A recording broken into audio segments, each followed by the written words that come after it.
I'd love to get your opinion. So they're up 2-1. Some big games for the Padres, big hits, big moments. Games 4 and 5 completely flat, completely. I mean, the team was lifeless. They were. I mean, in Game 5, it looked like they had all checked out. What What do you guys when you see something like that? When you see a dramatic fall off like that, what is it? Like, what happened to the Padres?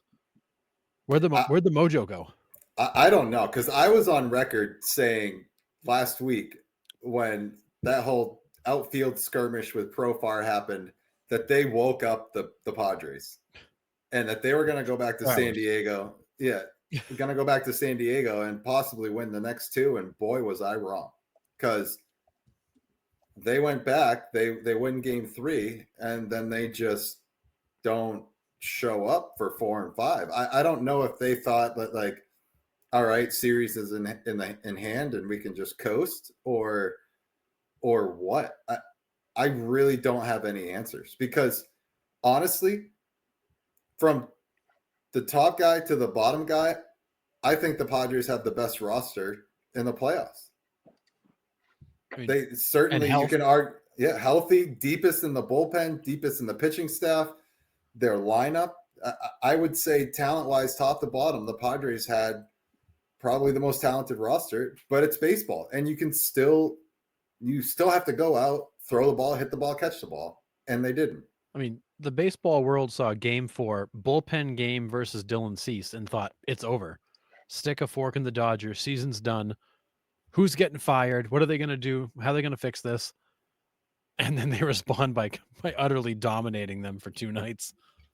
But that's what you get when you have 3 MVPs at the top of your lineup, that the moment never gets too big for Ohtani, Betts, and Freddie Freeman.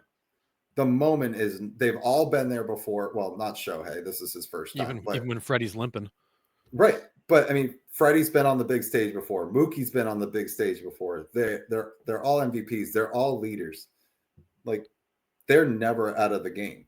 And I think that might be the difference between the Dodgers and Padres, is they have the leadership on their team. And for as much as we sit here and rag on Dave Roberts for some of the on-field decisions he makes sometimes, he's got a pulse on that locker room. He has to. These guys would not play for him, being the type of guys they are. They would not play for him if he didn't have a pulse on this locker room. So I think the Dodgers were they had better heads on their shoulders in those 2 games than the Padres did. That's what it comes down to for me. Yeah, I also wonder too. I mean, I just went and looked. The Padres are 11-9 in their last 20 against LA. So it's not like you're going up against a team that, like, well, we just can't beat this team. This team owns us, right? But I do wonder if there's a little bit of kind of little brother syndrome in there, where it's just like, we might be 11-9 in our last 20. You know, we might be 1 win away from eliminating them. But like, I wonder if there's always that kind of tightness that comes along with it, because it's the Dodgers and it's the team that, you know, we might be better on paper. We might be set up to win this series. You know, their pitching staff is down. You know, we have the depth that you talked about, Nick. I just wonder if there's some sort of mental and emotional kind of like tightness that comes along with them, because they haven't really been able to break through. I do think it was demoralizing for them to be 1 win away from the NLCS, a bullpen game, and they don't just lose; they got their doors blown off. 8-0. Bad. They didn't score a run in 4 or 5. Right. I mean, I think Game 4 was kind of the game, right? They lose Game 4, and again, they don't just lose it; they get their doors blown off. And now here we go, Game 5, winner take all. Yamamoto comes out in sharp early, and then it's like, okay, we don't have it. Yeah, and Darvish was really good, and it didn't matter. Right. Yeah. I wonder if there's just some sort of kind of, I don't want to say mental midgetry, because that's really not fair, but just maybe some emotional and mental tightness that they just got to work their way through. But I mean, how much longer do you stick with this core? You know, I mean, they deal with injuries, so it's like you always kind of have that to fall back on, that they've never really had a fully healthy club and yada yada. But I don't know. I think it's tough. I don't know, to answer your question from before, what got into them. I don't know. I don't think it was physical. I just think it was a mental and emotional kind of drainage. And mentally, the Dodgers just don't drain. They just don't drain. It's a good team that's loaded with talent.